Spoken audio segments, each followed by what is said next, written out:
I'm not done grieving, not even close. There are days when the ache is quiet, and there are days when it roars.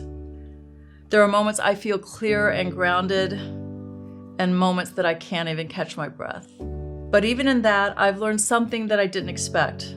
I can still tell the truth.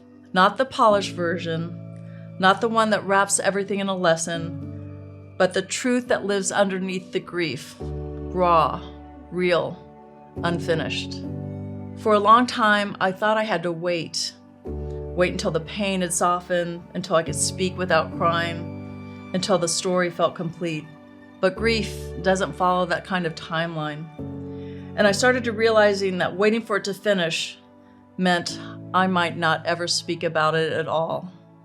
So I began slowly, softly, without a map. And what I discovered is that grief doesn't disqualify you from telling the truth.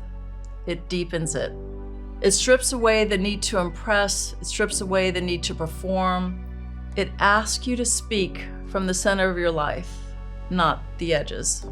This video isn't a how-to. It's a permission slip for anyone who's still carrying loss, for anyone who thinks they have to heal before they can create again, for anyone who's waiting to be ready.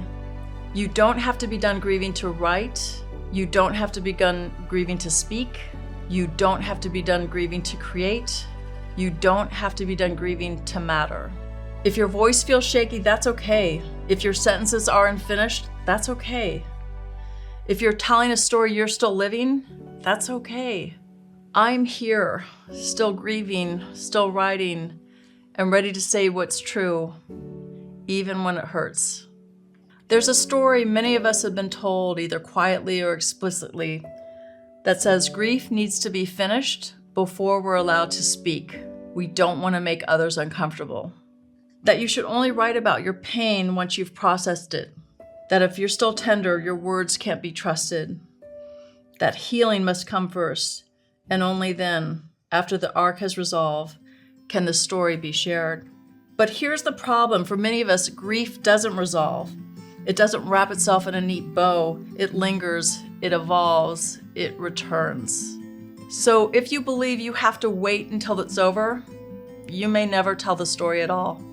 I used to think I had to arrive at some sort of post-grief clarity for my words to matter, for my words to be taken seriously.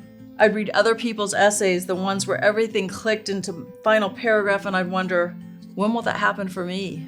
But the truth is, those essays aren't the only ones worth writing. There's a place, an important one, for the kind of writing that happens mid-process, the kind that doesn't pretend to have answers, the kind that simply says, here I am. And here's the secret. That writing is often the most honest, the most connected, the most needed. Because people aren't just looking for complete stories. They're looking for reflections of where they are right now, in the uncertainty, in the ache, in the becoming. When you write from within grief, you're not giving advice, you're giving presence. You're saying, I am still here, and you can be too. That's powerful. So if you've been waiting to speak until you feel better, let me say this. You're already worthy of being heard, not when it's over, now. Your words don't have to be tidy. Your words just have to be true. Grief has become one of my teachers. It's become a spiritual path. Not in the way that I would have chosen, not in the way I would have ever chosen, but still, it's shaped me. It stripped away the need to perform. It made my writing more precise, more honest, more urgent. And it's made me more compassionate for others, for my son Charlie, for myself. Because once you've grieved deeply, you stop pretending. You stop trying to package pain in a way that makes other people comfortable. You start telling the truth, not the curated version of a story that they want to hear, but the version that lives in your body and in your soul. That's what I try to bring to the page now. Not resolution, but recognition. Not inspiration, but intimacy. Not just clarity, but complexity. And that's what I want to remind you, that two things can be true at once. You can be grieving and still write something beautiful. You can be broken open and still make something whole.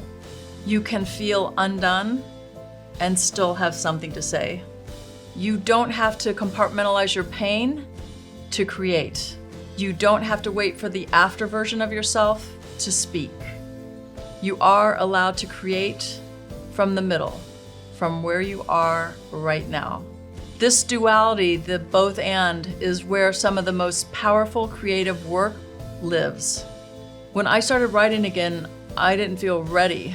I was raw, fragile. I didn't feel like I had anything to say.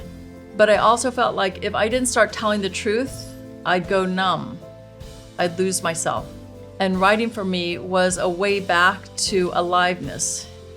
Even if it hurt, even if it was painful, even if it was just for me.